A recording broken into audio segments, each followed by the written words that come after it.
नमस्कार दोस्तों, स्वागत है आपके अपने YouTube चैनल। तो दोस्तों, हम यहाँ पर लेकर आए चैप्टर 2 केमिस्ट्री क्लास 9th। इसकी पहले वाली वीडियो में हम चैप्टर 1 हमारे आसपास के पदार्थ पढ़ चुके हैं। चैप्टर 1 हम पढ़ चुके हैं, हमारे आसपास के पदार्थ। अब यहाँ पर चैप्टर 2 क्या दिया हुआ है, क्या हमारे आसपास के पदार्थ शुद्ध हैं। तो चलिए यहाँ स्टार्ट करते हैं कि हमारे आसपास के पदार्थ शुद्ध हैं या नहीं। तो ठीक, यहाँ पर दिया हुआ है पदार्थ। क्या दिया हुआ है? पदार्थ। अब पदार्थ देखिए,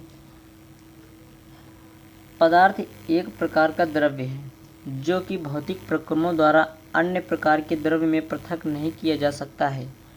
एक शुद्ध पदार्थ एक ही प्रकार के कणों का बना होता है। ठीक, अब यहाँ पर दिया हुआ है मिश्रण। मिश्रण में क्या दिया हुआ है? मिश्रण एक पदार्थ है जो दो या अधिक तत्वों अथवा यौगिकों का रासायनिक रूप से संयुक्त हुए बिना बना होता है, उसे क्या कहते हैं? मिश्रण कहते हैं। ठीक, अब यहाँ पर उदाहरण में जैसे दिया हुआ है, यहाँ पर उदाहरण में दिया हुआ है जैसे वायु। ठीक, यहाँ पर क्या दिया हुआ है? वायु। अब यहाँ पर दिया हुआ है मिश्रण के प्रकार। मिश्रण के कितने प्रकार हैं? मिश्रण के 2 प्रकार हैं। मिश्रण के 2 प्रकार हैं। ठीक, कौन कौन से? समांगी मिश्रण, विषमांगी मिश्रण। पहला जो है समांगी मिश्रण और दूसरा विषमांगी मिश्रण। चलिए देखते हैं समांगी मिश्रण क्या है। वे मिश्रण जिनमें पदार्थ परस्पर पूर्ण रूप से मिश्रित होते हैं। वे मिश्रण जिनमें पदार्थ परस्पर पूर्ण रूप से मिश्रित होते हैं और एक दूसरे से अभिभेद होते हैं वे समांगी मिश्रण कहलाते हैं। ठीक, अब यहाँ पर दिया हुआ है संपूर्ण द्रव्यमान में एक समान संगठन होता है।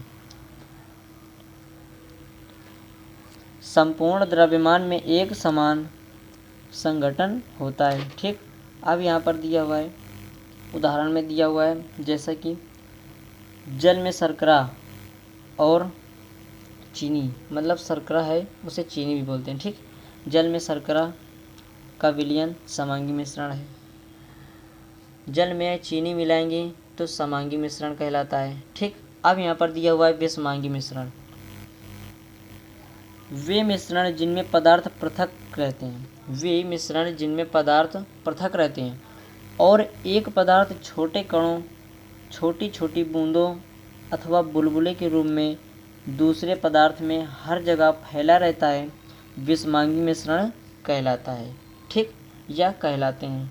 अब यहाँ पर दिया हुआ है विषमांगी मिश्रण में उसके पूरे द्रव्यमान में, विषमांगी मिश्रण में उसके पूरे द्रव्यमान में एक सा संगठन नहीं होता। अब यहाँ पर उदाहरण में जैसे दिया हुआ है शक्कर और बालू। तो बताइए भाई, ये दोनों मिश्रित हो जाएंगे? शक्कर और बालू ये दोनों मिश्रित हो जाएंगे? ये दोनों मिश्रित नहीं होंगे। ठीक, शक्कर और बालू का मिश्रण एक विषमांगी मिश्रण है, क्योंकि इस मिश्रण में विभिन्न भागों में शक्कर और बालू का भिन्न भिन्न मिश्रण संगठन होगा। ठीक, ये आपस में दोनों विलयन नहीं होंगे, ये मिश्रित नहीं होंगी। तो यहाँ पर आएगा विषमांगी मिश्रण। ठीक, अब यहाँ पर दिया हुआ है जैसा कि द्रवों में ठोसों के निलंबन भी विषमांगी मिश्रण है। द्रवों में ठोसों के निलंबन भी विषमांगी मिश्रण है। ठीक, अब यहाँ पर दिया हुआ है विलयन। विलयन क्या है? विलयन 2 या 2 से अधिक पदार्थ का समांगी मिश्रण विलयन कहलाता है। 2 या 2 से अधिक पदार्थों का समांगी मिश्रण विलयन कहलाता है। ठीक, अब यहाँ पर दिया हुआ है उदाहरण में दिया हुआ है जैसे कि नींबू जल सोडा जल। ठीक, नींबू जल सोडा जल। ठीक, अब यहाँ पर दिया हुआ है विलयन के प्रकार। विलयन के प्रकार कौन कौन से हैं पता है? किसी विलयन को 2 भाग विलायक और विलेय में बांटा जाता है। वही विलय के प्रकार होते हैं। तो चलिए प्रकार कौन कौन से हैं? विलायक और विलेय। पहले विलायक क्या है? विलयन का वह घटक जो अधिक मात्रा में उपस्थित होता है विलायक कहलाता है। विलयन का वह घटक जो अधिक मात्रा में उपस्थित होता है विलायक कहलाता है। अब यहाँ पर विलेय क्या है? विलयन का वह घटक जो कम मात्रा में उपस्थित होता है। विलयन का वह घटक जो कम मात्रा में उपस्थित होता है विलेय कहलाता है। ठीक। अब यहाँ पर दिया हुआ है विलयन के गुण। विलयन के गुण क्या हैं? विलयन एक समांगी मिश्रण है। विलयन के कण अधिक से अधिक छोटे होते हैं, इसलिए वे आँख से नहीं देखे जा सकते। ठीक। अब यहाँ पर दिया हुआ है अपने छोटे आकार के कारण विलयन के कण प्रकाश के किरण को या गुजर रही प्रकाश की किरण को फैलाते नहीं हैं। इस विलयन में प्रकाश का मार्ग दिखाई नहीं देता। विलयन में प्रकाश का मार्ग दिखाई नहीं देता। ठीक। अब यहाँ पर दिया हुआ है जैसे छानने की विधि द्वारा विलेय के कणों को विलयन में से पृथक नहीं किया जा सकता। विलयन को शांत छोड़ देने पर भी विलेय के कण नीचे नहीं बैठते, अर्थात विलयन स्थायी है। अब यहाँ पर दिया हुआ है विलयन की सांद्रता। विलयन की सांद्रता है किसी विलयन के प्रति लीटर आयतन में घुले विलेय पदार्थ की मात्रा को विलयन की सांद्रता कहते हैं। किसी विलयन के प्रति लीटर आयतन में घुले विलेय पदार्थ की मात्रा को विलयन की सांद्रता कहते हैं। ठीक। अब यहाँ पर दिया हुआ है संतृप्त विलयन। दिए गए निश्चित तापमान पर यदि विलयन में विलेय पदार्थ नहीं घुलता तो उसे संतृप्त विलयन कहते हैं। ठीक। अब यहाँ पर दिया हुआ है असंतृप्त विलयन। क्या दिया हुआ है? यदि एक विलयन में विलेय पदार्थ की मात्रा संतृप्तता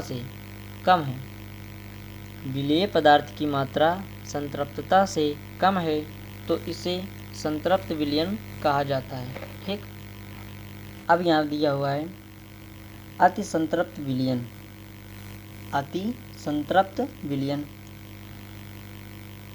यदि विलयन में विलेय पदार्थ की सांद्रता संतृप्त स्तर से अधिक हो तो उसे अति संतृप्त विलयन कहते हैं। ठीक। जैसे देख लीजिए फिर से, यदि विलयन में विलेय पदार्थ की सांद्रता संतृप्त स्तर से अधिक हो तो उसे अति संतृप्त विलयन कहते हैं। ठीक। अब यहाँ पर दिया हुआ है निलंबन क्या है? निलंबन एक विषमांगी मिश्रण है जिसमें विलेय पदार्थ के कण घुलते नहीं।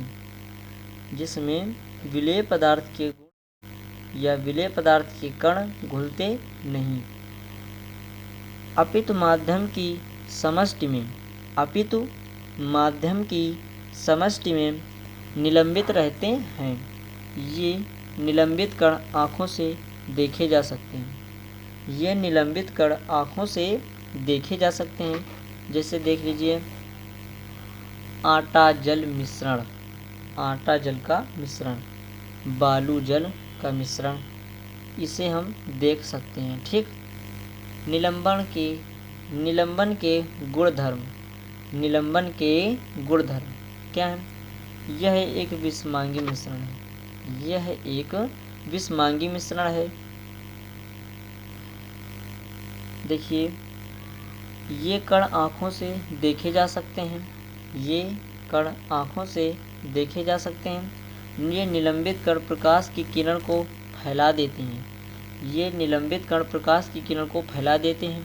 जिससे उसका मार्ग दृष्टिगोचर हो जाता है, जिससे उसका मार्ग दृष्टिगोचर हो जाता है।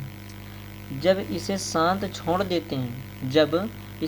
छोड़ देते हैं तब ये कण नीचे की ओर बैठ जाते हैं, अर्थात निलंबन अस्थायी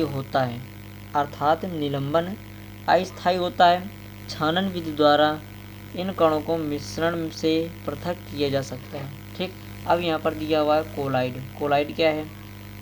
वह विलयन जिसमें कणों का आकार 1 नैनोमीटर से 1000 नैनोमीटर के बीच हो कोलाइड कहलाता है। क्या कहलाता है? कोलाइड। जैसे देख लीजिए स्टार्च विलयन, दूध और रक्त आदि। ठीक, अब यहाँ पर कोलाइड के गुणधर्म क्या है? यह एक विषमांगी मिश्रण है। कोलाइड के कणों का आकार इतना छोटा होता है कि ये पृथक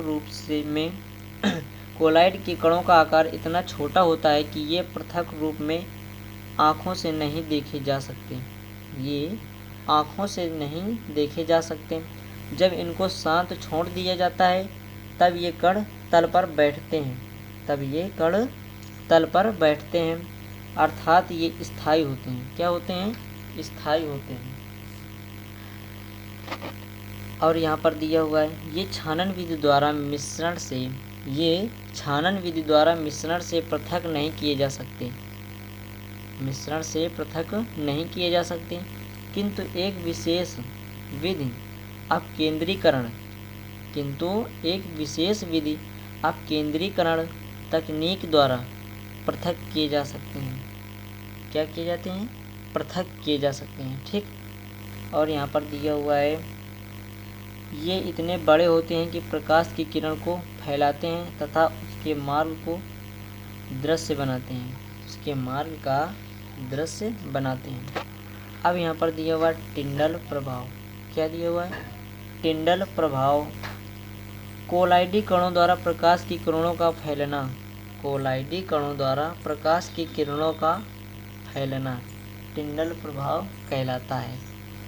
ठीक, अब यहाँ पर मिश्रण को पृथक करने के तरीके क्या दिया हुआ है? मिश्रण को पृथक करने के तरीके क्या हैं?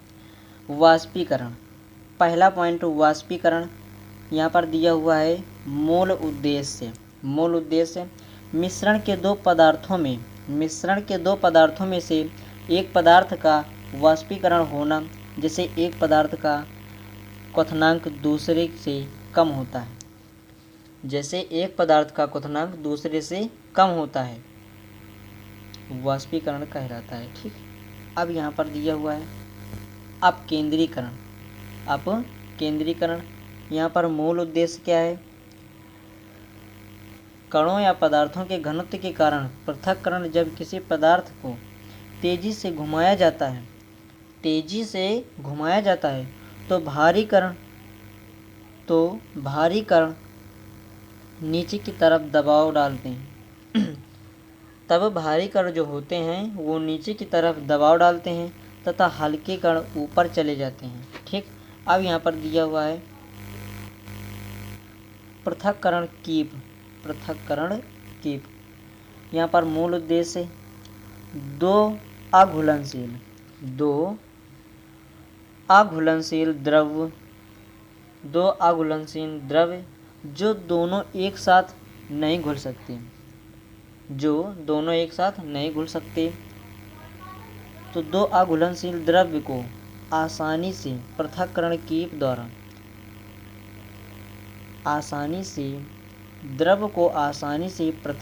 कीप द्वारा अलग कर सकते हैं। पृथक्कारी कीप का स्टॉप कार्य खोलने से पानी दूसरे बीकर में इकट्ठा कर सकते हैं तथा दूसरे बीकर में बचा तेल इकट्ठा कर सकते हैं। ठीक, अब यहाँ पर ऊर्ध्वपातन विधि क्या है? मूल उद्देश्य दो पदार्थों के बीच पदार्थ ऊर्ध्वपातित हो जाता है। सीधे ठोस से गैस में परिवर्तित हो जाना, जबकि दूसरा ऐसा ही रहता है। ठीक, अब यहाँ पर दिया हुआ है क्रोमेटोग्राफी। अब यहाँ पर दिया हुआ है मूल उद्देश्य। क्या दिया हुआ है? क्रोमेटोग्राफी मूल उद्देश्य क्या है? किसी मिश्रण में रंगीन यौगिक रंजित कणों को पृथक कर सकते हैं। किसी सोखने वाले फिल्टर पेपर की सहायता से जब पानी या किसी भी विलयन के कण ऊपर की ओर दो अलग अलग रंग के साथ जाते हैं तो क्रोमेटोग्राफी पेपर द्वारा दोनों पृथक हो जाते हैं। क्योंकि दोनों रंग अलग अलग गति से सोख लिए जाते हैं। ठीक, अब यहाँ पर दिया हुआ है आसवन विधि। क्या दिया हुआ है? आसवन विधि में क्या दिया हुआ है? मूल उद्देश्य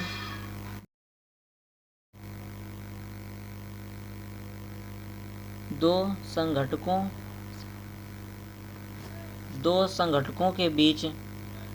संघटकों के बीच एक का क्वथनांक दूसरे से कम होता है। यह विधि दो या दो से अधिक घुलनशील द्रव्य को अलग अलग करने के लिए किया जाता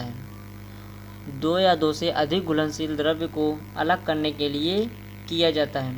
अब यहाँ पर क्रिस्टलीकरण मूल उद्देश्य क्या है? किसी मिश्रण से अशुद्धियों को दूर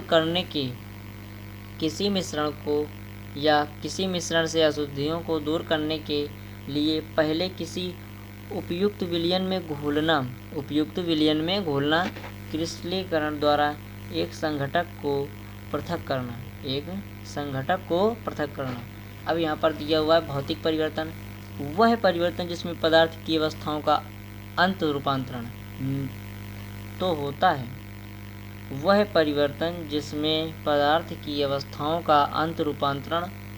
है, परंतु पदार्थ के संघटन तथा रासायनिक प्रकृति में कोई परिवर्तन नहीं होता, भौतिक परिवर्तन कहलाता है। ठीक, जैसे जल का नमक में घुलना, बल्ब जलना, मोम का पिघलना आदि। ठीक, अब यहाँ पर रासायनिक परिवर्तन, वे परिवर्तन जिनमें एक या अधिक पदार्थ किसी अन्य पदार्थ में परिवर्तन हो जाते हैं, रासायनिक परिवर्तन कहलाता है। ठीक, जैसे लोहे पर जंग लगना, कार्बन का जलकर कार्बन डाइऑक्साइड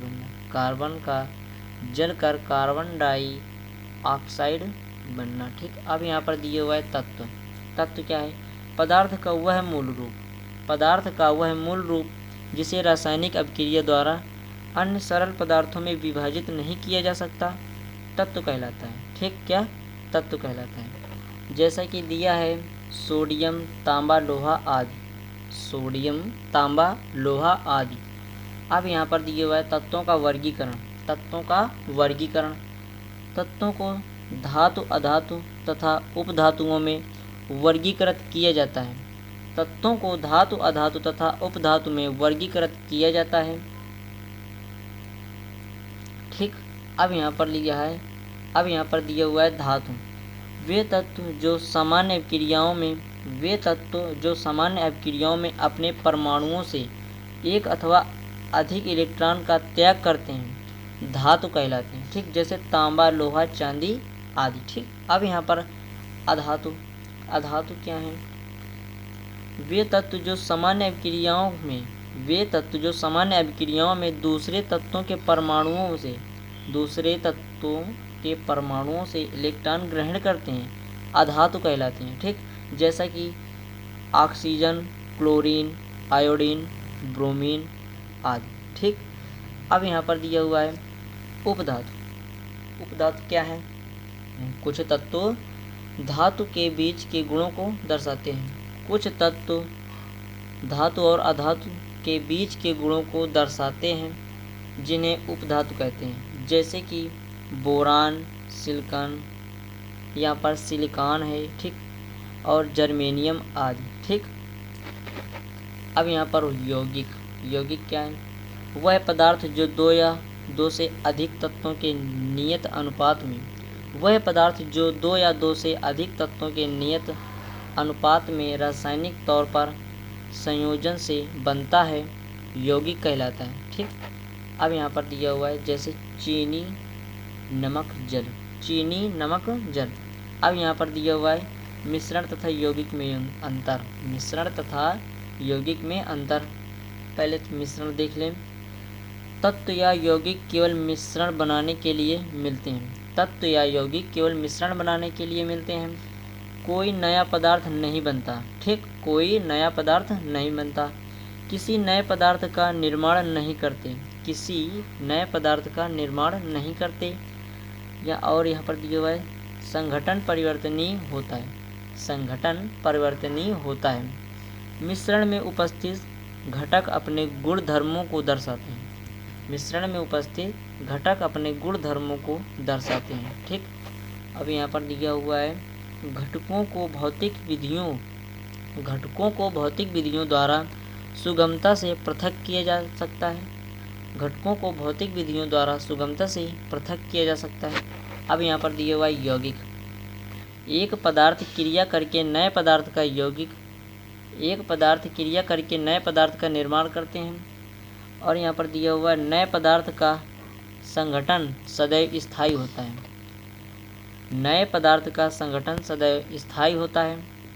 अपने द्रव्यमान के अनुसार एक निश्चित अनुपात में एक ही साथ मिलते हैं, ठीक।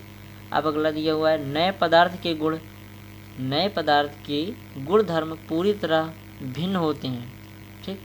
अब अगला पॉइंट, घटकों को केवल रासायनिक या वैद्युत रासायनिक प्रकृति द्वारा ही पृथक किया जा सकता है। तो दोस्तों आज के लिए इतना ही। जय हिंद, जय भारत।